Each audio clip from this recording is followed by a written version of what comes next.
Voice change ভাষায় কিভাবে করবা?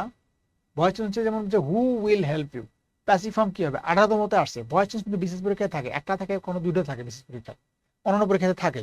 কিন্তু ভয়েস চেঞ্জ থেকে 1 নাম্বার তুমি এমনিই পাবা, এটা তো মিস করা যাবে না। জাস্ট আনসারটা ফাস্ট করার চেষ্টা করবা। মনে করো ভয়েস চেঞ্জ যদি হু যদি থাকে, হু দিয়ে প্রশ্ন করে, অনেক প্রশ্ন থাকে, তখন আনসার কি হয়? বাই হুম হয়। বাই হুম, বাই হুম হলে বাই হুমের সাথে অক্সিলারি ভার্বটা এর পরেই বসে, auxiliary, by whom plus auxiliary. দেখো যে বাই হুম আছে, এই যে বাই হুম আছে, এই যে বাই হুম আছে, চারটেই বাই হুম আছে, এর সাথে অক্সিলারি খুঁজতে হবে। এইটা দেখো সাবজেক্ট দেওয়া আছে, অক্সিলারি নাই, তাহলে এটা ফেলে দিবা। এখন আসো যে এখানে তো বাই হুম উইল আছে, উড তো প্রশ্নই আসে না, উড তো হবে না, এটা ফেলে দাও। এখন এইটা না এইটা, দুটোর মধ্যে খেয়াল করবা যে শ্যাল উইল যদি থাকে, শ্যাল উইলের সাথে কি বসে? প্যাসিভ করার সময় একটা বি যুক্ত করতে হয়, উইল বি, শ্যাল বি, এগুলো যুক্ত করতে হয়। দেখো তার মানে কি, যে এই উইলের সাথে একটা বি যুক্ত হবে। এইটার মধ্যে by whom will you helped, এখানে বি নাই কোথাও, দেখো বি কোথাও নাই, মানে এটা হবে না।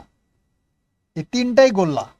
তাহলে এই একটা আছে বাই হুম, অক্সিলারি বসে আছে, এরপরে কি আছে? একটা বি যুক্ত আছে, এই যে বি। উইলের পরে কি বসে? বি বসে। Will you be help. অর্থাৎ তোমার যা পড়াশোনা আছে ওইটা প্রশ্ন প্র্যাকটিস করো, তোমার আনসারগুলো দ্রুত হয়ে যাবে।